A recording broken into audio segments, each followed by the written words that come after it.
May 10th, 1940. The morning that changed Belgium forever. At dawn, a low hum rolled across the sky, faint at first, then growing louder.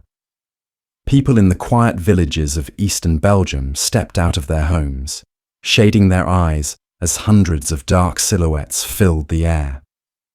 They thought it was another Allied patrol or training flight.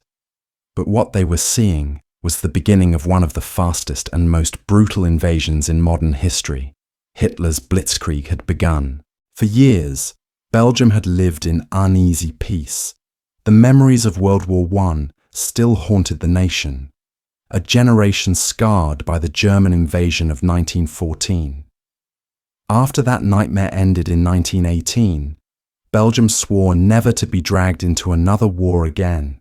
The government rebuilt its cities, restored its fields, and above all, vowed to remain neutral in any future European conflict. By the late 1930s, however, neutrality was becoming a dangerous illusion. Across the border, Nazi Germany was rising with terrifying speed. Adolf Hitler had taken power in 1933, rebuilt his army in defiance of the Treaty of Versailles, and begun to swallow neighbouring lands. In 1938, he annexed Austria.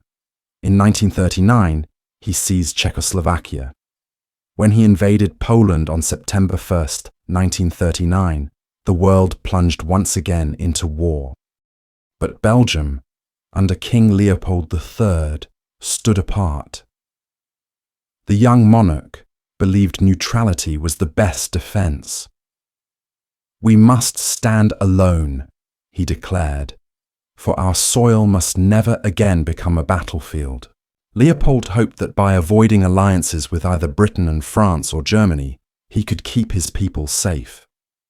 On paper, it made sense. Neutrality had spared several nations in past wars.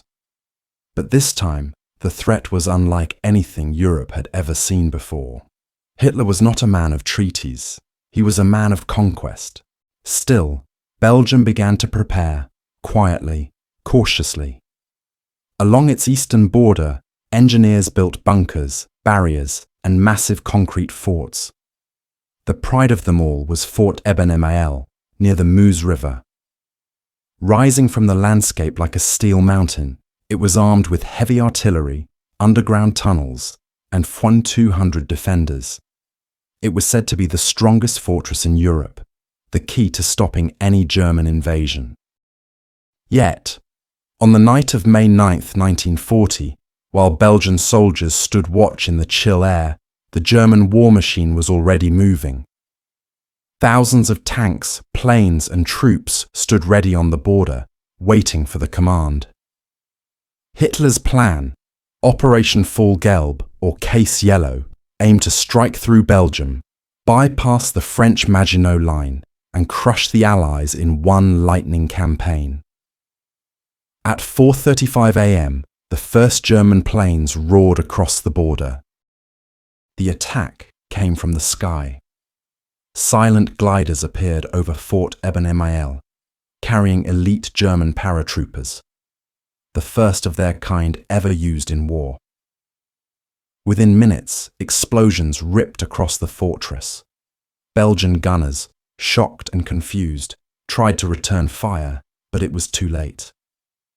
The Germans had landed directly on the fort's surface, using hollow charges to destroy gun turrets one by one. By the next afternoon, May 11th, Fort Eben-Emael had fallen. The fortress that was supposed to hold for months collapsed in less than 24 hours. Its defenders, outmatched and overwhelmed, surrendered. The fall of Eben-Emael was a devastating psychological blow, not just to Belgium, but to all of Europe. The myth of German invincibility had just begun. In Brussels, King Leopold III received the terrible news. For a moment, he said nothing, then simply turned to his staff and ordered full mobilization. "Belgium will fight," he said quietly. "We will not surrender our honor." Across the nation, 600,000 Belgian soldiers prepared to resist. Many were farmers, clerks, or factory workers, ordinary men called up to defend their homeland. The roads filled with trucks, artillery, and bicycles as troops rushed to the front. But it wasn't just the soldiers who suffered. Civilians fled their towns in panic, crowding trains and wagons. Entire families carried what little they could, a few clothes, bread, and hope. They had seen it before, in 1914, when German troops burned villages and shot hostages. No one wanted to live through that again. By May 12th, the German advance was unstoppable. The Luftwaffe ruled the skies, bombing bridges and railways, while panzer divisions sliced through the countryside. The British Expeditionary Force and French troops rushed into Belgium to help, forming a defensive line along the Dial River, hoping to stop the German tide. But Hitler's plan was smarter and faster. While the Allies fought in central Belgium, his main forces were secretly pushing through the Ardennes forest. King Leopold remained near the front lines, travelling between command posts, speaking to soldiers, and refusing to leave his army. To his men, he was a symbol of courage, but in London and Paris, Allied leaders began to worry. Belgium was crumbling, and the fall of its defences would soon open the road to France. May 13th, 1940, Belgium was trembling under the weight of invasion. The streets of Brussels were eerily quiet, filled with whispers of panic and the distant thunder of artillery. Civilians who had hoped the German advance would slow soon realized that no fortress, no army, and no king could stop the speed of Hitler's blitzkrieg. The Belgian army, though brave and disciplined, struggled to hold the lines. Soldiers fought tooth and nail at river crossings, dug trenches in forests, and manned machine guns on hilltops. They were ordinary men facing extraordinary odds, armed with rifles, outdated artillery, and sheer determination. In the east, the Meuse River became a battlefield of desperation. Bridges were blown, roads mined, and the air filled with the roar of German bombers. Civilians huddled in cellars as the Luftwaffe swept across the skies, targeting military positions but destroying homes in the process. King Leopold III, steadfast and resolute, travelled to the front daily, inspecting troops and boosting morale. "Hold the line," he told his commanders. "We fight for Belgium, for our families, and for our honour." His presence inspired soldiers, yet the situation was growing increasingly dire. Meanwhile, the German strategy was ruthless and precise. While some forces engaged the Allies head-on, the panzer divisions cut through the Ardennes forest, exploiting the Allies' assumption that tanks could not traverse the dense terrain. Within days, German forces were behind the main Belgian and Allied defensive positions, threatening to encircle them entirely. By May 14th, chaos reigned on the roads. Refugees clogged highways, families fleeing south to France and the English Channel. Trains were packed beyond capacity, carrying frightened children and elderly grandparents.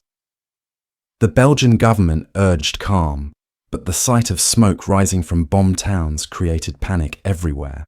May 15th, 1940, the Battle of Hanout began, the first large tank battle of World War II.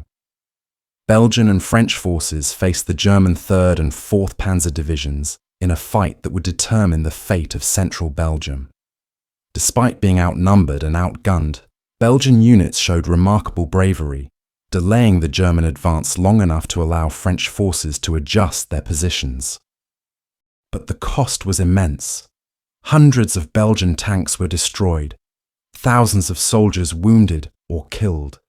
Towns that had stood for centuries were reduced to rubble. For ordinary citizens, the war was no longer distant, it was personal. Families huddled in cellars, listening to the distant shelling, wondering if their homes would survive the night. Despite the chaos, Leopold refused to abandon his people. He stayed with his troops, sharing their rations, inspecting fortifications, and witnessing firsthand the courage of young soldiers who were barely out of school.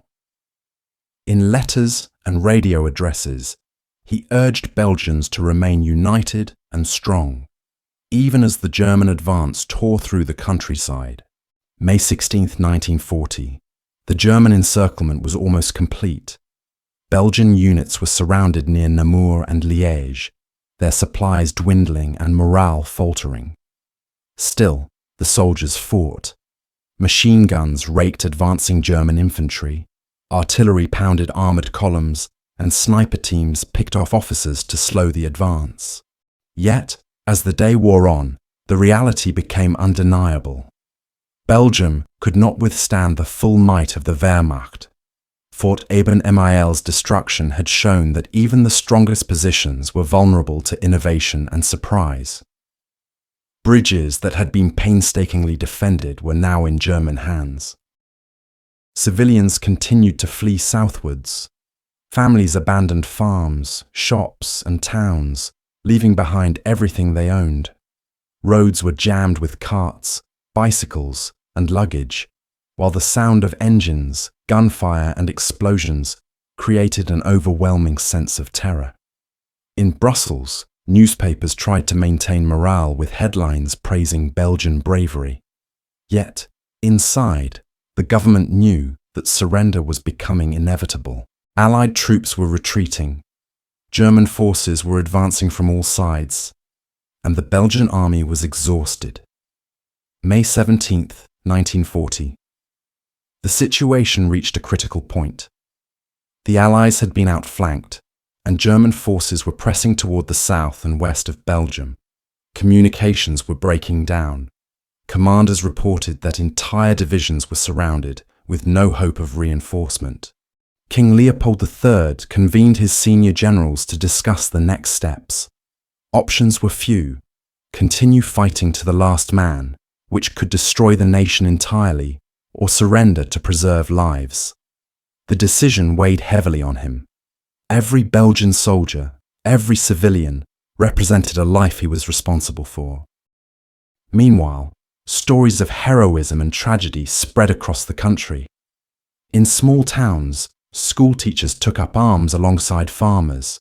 Children hid in cellars while their fathers and older brothers fought outside. Entire villages resisted German patrols. But without reinforcements, these acts were symbolic rather than strategic. By evening, German armoured divisions were closing in on Brussels. The city braced for occupation. Smoke rose in the distance from bombed towns, and the sounds of artillery could be heard across the horizon. Belgium's 18 days of resistance were entering their final phase, a desperate fight for survival against a seemingly unstoppable enemy. May 18th. 1940, Belgium was on the brink. The once quiet countryside now echoed with the roar of tanks, the crackle of artillery, and the terrified cries of civilians fleeing their homes. Towns that had been bustling with life were now ghostly, bombed-out shells of their former selves. Every Belgian knew that their country's independence was under siege. And the question on everyone's mind was no longer if, but when Belgium would fall. King Leopold III remained at the heart of the chaos. Despite the mounting pressure from his government and the Allies, he refused to abandon his army or his people. Travelling from command post to command post, he inspected defences, encouraged soldiers, and witnessed firsthand the bravery and suffering of his men. He saw fathers and sons fighting side by side, their hands gripping rifles with a determination that belied exhaustion and fear. Across the country, the German advance showed no mercy. The Luftwaffe dominated the skies, bombing bridges, railways, and cities indiscriminately. The destruction of key infrastructure made resupply almost impossible, leaving Belgian units isolated and vulnerable. Meanwhile, Panzer divisions pushed relentlessly, cutting through the Ardennes and encircling Allied forces. The Allies, stretched thin and disorganized, struggled to mount a coherent counterattack. Civilians bore the brunt of the war's relentless pace. Families fled along clogged highways, dragging children, livestock, and whatever belongings they could carry. Hospitals overflowed with the wounded, while local authorities struggled to provide food, water, and shelter. Stories emerged of neighbors hiding families in cellars, of teachers and priests organizing escapes, and of ordinary citizens risking their lives to carry the wounded to safety. King Leopold faced a decision that would define his legacy. Continuing the fight could prolong the suffering of civilians and soldiers alike, yet surrender would mean accepting German occupation, a bitter pill for a proud nation. Meetings with senior generals and advisors were tense. Opinions were divided. Some demanded an unconditional fight to the end. Others urged surrender to save lives. May 20th, 1940. The Belgian front was collapsing under the sheer weight of German strategy. The encirclement of Allied forces had become nearly complete. Cities like Namur, Liège, and Antwerp were on the brink of falling. Soldiers fought bravely but were exhausted, their supplies dwindling, and reinforcements few.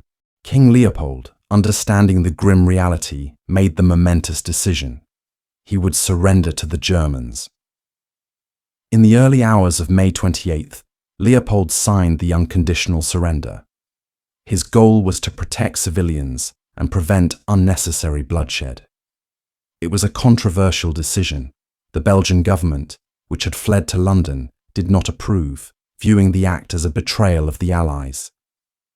Yet Leopold insisted that it was done to save lives and spare the country from total devastation. The surrender sent shockwaves through Europe. German troops moved quickly, occupying Brussels and other major cities. Belgian soldiers were disarmed and taken as prisoners of war. Some units attempted to resist in isolated areas, but organized resistance had effectively ended. Despite the occupation, acts of courage continued. Belgian soldiers who had evaded capture joined underground networks, assisting Allied intelligence and sabotaging German operations. Civilians secretly sheltered soldiers, passed messages, and defied the occupiers whenever possible. Belgium's spirit had been crushed militarily, but it had not been extinguished. May 29th, 1940. German forces celebrated their rapid victory. Belgium, once a proud neutral nation, was now under occupation. Towns and cities bore the scars of war, burnt-out buildings, destroyed bridges, and shattered roads. Families tried to return to normal life, but fear of reprisals and the presence of German patrols made every day uncertain. King Leopold III was taken into German custody, remaining under house arrest for the duration of the war. He watched as his country struggled under the occupation, unable to influence events, but constantly aware of the suffering of his people.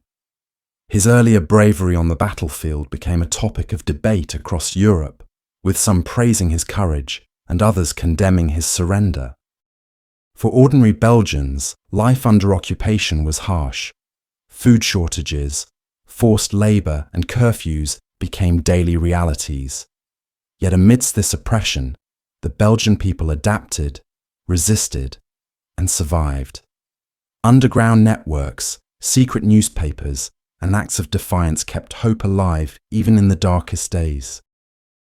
The 18 days of resistance had ended, but the story of bravery, sacrifice, and moral complexity would resonate for decades. The Belgian army had fought against impossible odds, and the civilian population had endured the horrors of modern warfare with courage. May 30, 1940. The German occupation of Belgium had begun. Soldiers marched through the streets of Brussels, Antwerp, and other cities, their boots echoing on cobblestones. Black and white swastika flags hung from government buildings, marking a new reality for the nation. Belgium, once proud and independent, was now under the control of the Wehrmacht. Civilians faced the immediate consequences. Food and fuel shortages became widespread, and curfews restricted movement. Schools and universities were closed, and factories were commandeered for the German war effort. Families struggled to survive, relying on gardens, local markets, and the black market to obtain necessities. Fear and uncertainty were constant companions. King Leopold III, confined under German supervision, remained a figure of controversy. While some praised his bravery in staying with his troops during the invasion, others criticized his surrender, believing it left Belgium vulnerable. Meanwhile, the Belgian government in exile, based in London, organized political and military resistance, coordinating with Allied forces to plan for Belgium's liberation. Despite occupation, the Belgian people did not surrender their spirit. Underground networks sprang up, distributing secret newspapers, sheltering escaped soldiers, and gathering intelligence for the Allies. Men and women risked their lives to sabotage railways, disrupt German communication, and resist forced labor. The resistance was scattered, but it grew steadily, fueled by the desire to reclaim freedom. June 1940. Life under German rule became increasingly difficult. German authorities implemented strict policies, including the persecution of Jews, confiscation of property, and enforcement of labor laws that sent thousands to work in Germany. Despite the fear, ordinary Belgians performed acts of quiet heroism. Teachers, priests, and farmers hid refugees and Allied soldiers. Children learned the value of secrecy, passing messages and observing curfews to survive. In rural villages, resistance fighters trained in secret, preparing for future uprisings. Urban centers saw clandestine printing presses producing newspapers and leaflets urging hope and defiance. Even small acts, like painting symbols of resistance on walls or helping neighbors, became acts of courage in a country under occupation. By late 1941, the story of Belgium's 18 days of resistance had taken on legendary proportions. Soldiers and civilians alike were celebrated for their bravery, both within occupied Belgium and among the Allies abroad. Monuments were planned, and accounts of heroism spread, keeping the memory of those who had fought alive. King Leopold III remained under German surveillance, isolated from his people. He had to navigate a complex moral landscape. Staying in Belgium could maintain continuity of leadership, but it also meant complicity under occupation. Historians would debate his choices for decades, weighing his bravery against the consequences of surrender. 1942 to 1944, the resistance grew bolder. Allied parachute missions delivered supplies and trained operatives. Sabotage against railways, factories, and communication lines intensified. Civilians who had once fled their homes in terror now actively participated in covert actions. The bravery displayed in these years echoed the courage shown during the initial 18 days of fighting, demonstrating that the Belgian spirit had not been broken. In urban areas, the German authorities responded with brutality. Public executions and reprisals were used to intimidate the population. Yet even in the face of terror, people continued to resist. Underground networks communicated with London, passing vital intelligence that would aid the eventual liberation of Belgium. The stories of those days became legendary. A young soldier holding a bridge against tanks, a schoolteacher hiding refugees in a cellar, a family risking all to help escapees reach safety. Each act, no matter how small, carried the weight of defiance and the hope for freedom. September 1944, liberation finally arrived. Allied forces, advancing from the west after the D-Day landings, pushed German troops out of Belgium. Cities and towns cheered, waving flags and welcoming soldiers with tears and jubilation. The horrors of occupation began to fade. But the memories of the 18-day resistance and the courage of ordinary Belgians remained vivid. King Leopold III was released but faced a divided nation. Some hailed him as a hero for staying with his troops. Others blamed him for surrendering. Over the decades, historians and citizens debated his legacy. What remained undeniable, however, was the courage of Belgium's soldiers and civilians, ordinary people standing against an extraordinary enemy. Belgium had fallen quickly to Hitler's blitzkrieg, but the nation's resilience, bravery, and moral fortitude endured. The 18 days of resistance became a symbol of courage against overwhelming odds, a testament to a nation unwilling to surrender its honor, even in the face of unstoppable power. The story of Belgium in May 1940 serves as a powerful reminder of the human cost of war. Soldiers and civilians alike faced impossible odds, yet they fought with valor and ingenuity. King Leopold III's controversial decisions reflect the complex moral choices leaders must make in times of crisis. Today, monuments, museums, and stories commemorate those 18 days, a chapter in history where ordinary men and women faced extraordinary danger, showing the world that even in defeat, courage endures.